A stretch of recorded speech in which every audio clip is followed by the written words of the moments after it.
Hi guys, kakatapos lang natin mag-deliver ano. So, meron tayong total na tatlong batch order ano. So, meron tayong 407, 160, so 430 pesos. So, ito yung ating dineliver ngayong araw ano.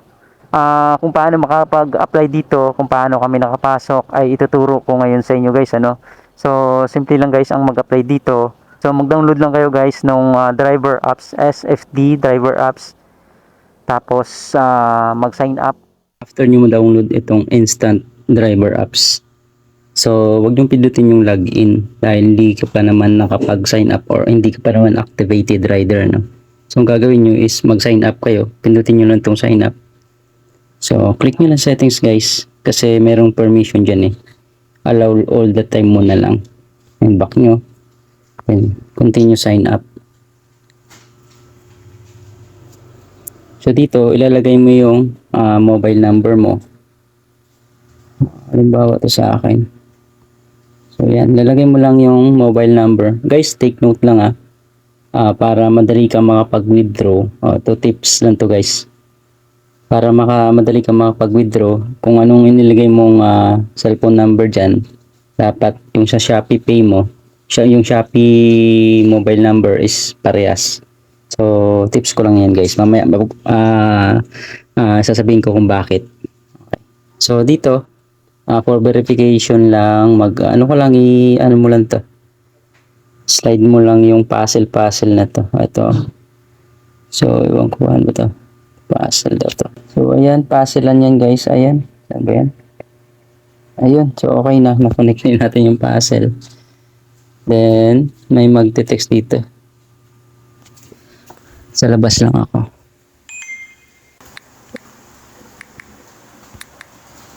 So, ayan. May magsasend sa inyong OTP.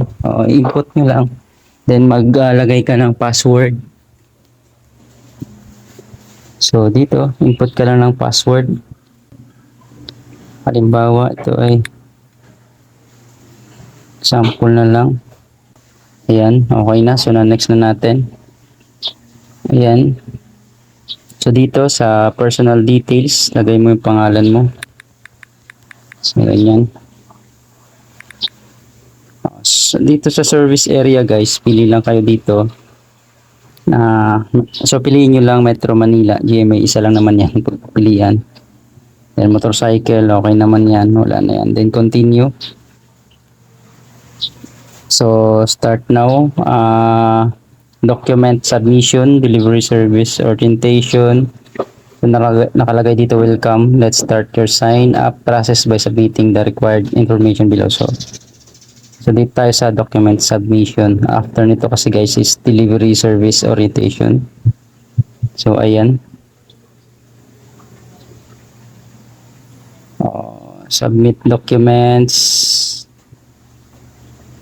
So, submit tayo documents guys.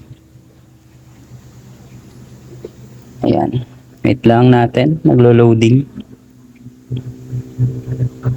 So, ito na guys. Dito sa basic information, dito tayo maglalagay ng ating email address, service. Dito nakalagay yung service area. Siyempre, Metro Manila GMA. Yan lang naman pagpipilian. So, dito sa preferred state of operation guys, pwede kayo mamili. So, dito, Metro Manila, North Luzon, or South Luzon. Dito sa North Luzon guys, unahin ko, Metro Manila. Dito sa Metro Manila guys, sakop na yan yung buong NCR. Kasama na dyan yung, I think kasama na dyan yung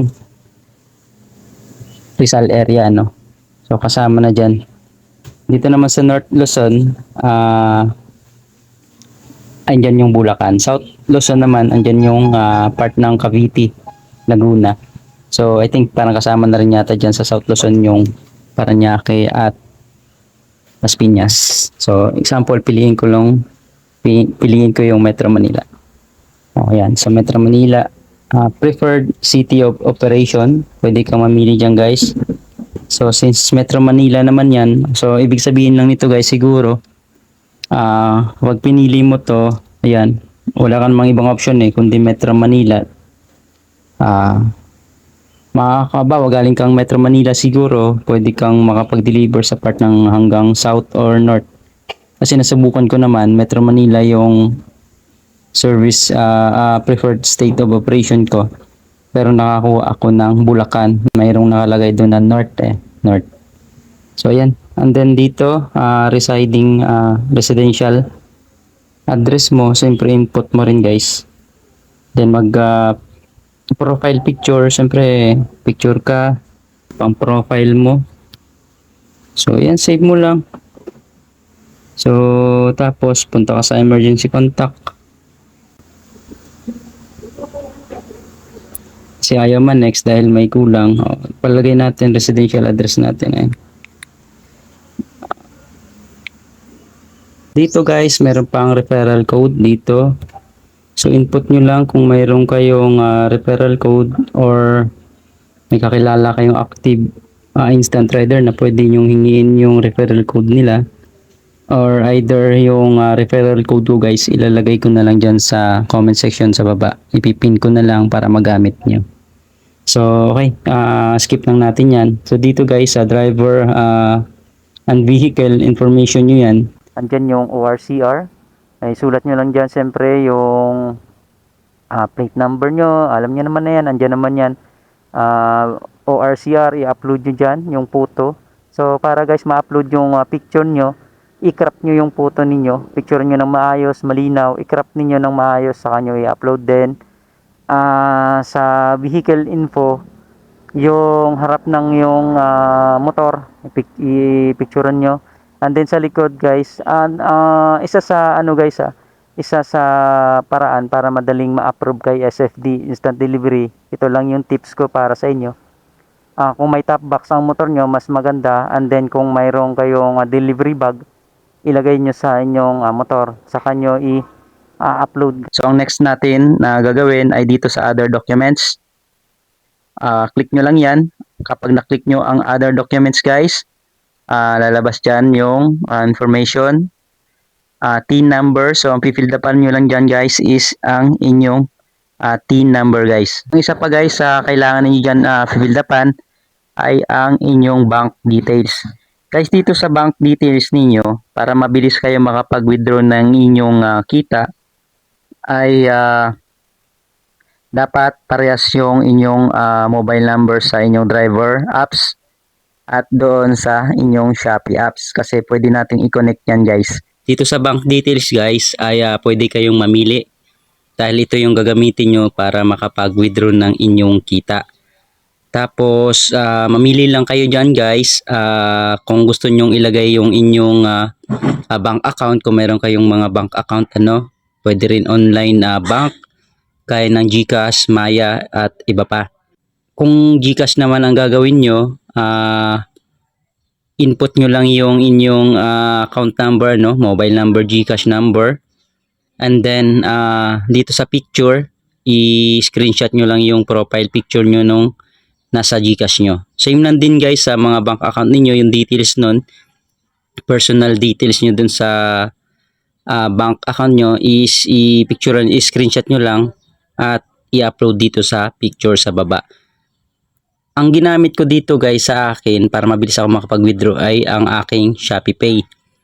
So yung Shopee Pay guys ay makikita yon sa Shopee apps. So binind ko lang yung aking Shopee Pay dito sa driver wallet at yun yung ginamit ko sa pag-withdraw dahil mabilis lang doon mag-withdraw guys sa Shopee Pay. Within a minute lang ay makaka-cash out mo na yung kita sa driver wallet. So kung gusto nyong ganun din ang gagawin nyo, Shopee Pay din ang gamitin nyo, ito lang gagawin nyo guys.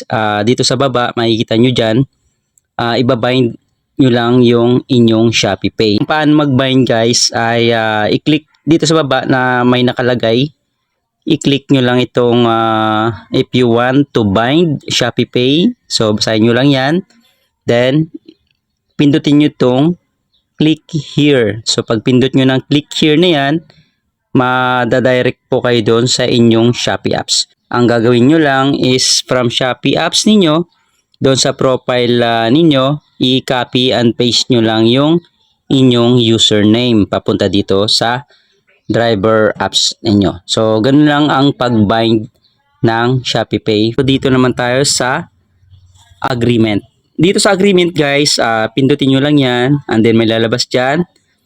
So, basahin nyo lang mabuti. Tapos, pipirma lang kayo dyan sa inyong phone. Then, after nyo makapag-sign, i-click nyo yung confirm.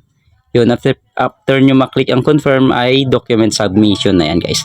So, kung nakapag-submit na po kayo, magantay lang kayo ng approval ni SFD. So, makaka-receive kayo ng text message kapag approve na kayo. So, kapag na-approve na kayo guys, ay pwede na kayong bumiyahe. Open nyo lang itong instant. Yan. So, open nyo lang itong instant driver apps ninyo. And then, dito sa profile nyo, click nyo lang. Then, click nyo yung availability. Then, swipe nyo lang pa left. Then, click nyo itong ito. Tapos, submit lang kayo ng selfie dyan guys. Mag-submit lang kayo ng selfie. Once na submit kayo ng selfie. So, kapag nakapag-submit na kayo ng selfie, ganyan. Yan. So, okay na yan. Then, click nyo lang tong heat map. Yan. So, dyan sa heat map guys, makikita yung kung may makikita kayong mga red dyan, yun yung indication na may malakas ang booking sa area na yan. Kapag mayroon ng booking na pumasok sa screen nyo, ang gagawin nyo lang ay i-accept.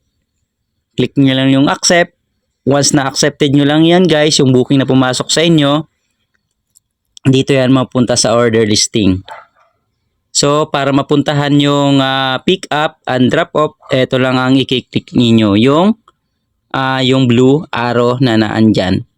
Yan yung magiging guide ninyo guys, papunta dun sa pick up ninyo at sa drop off. Kahit mayroon pa kayong nakuhang multiple bookings, so yan yung magiging guide ninyo. And then kapag gusto nyo namang i-check yung kita ninyo after nyo may complete lahat ng biyahe ninyo, punta lang kayo dito sa may balance. So dyan nyo makikita lahat ng inyong kinita sa payout summary. Check nyo dyan sa payout summary. And then kung gusto nyo i-withdraw, click nyo lang itong withdraw. And then mag-input kayo ng amount na gusto nyo input.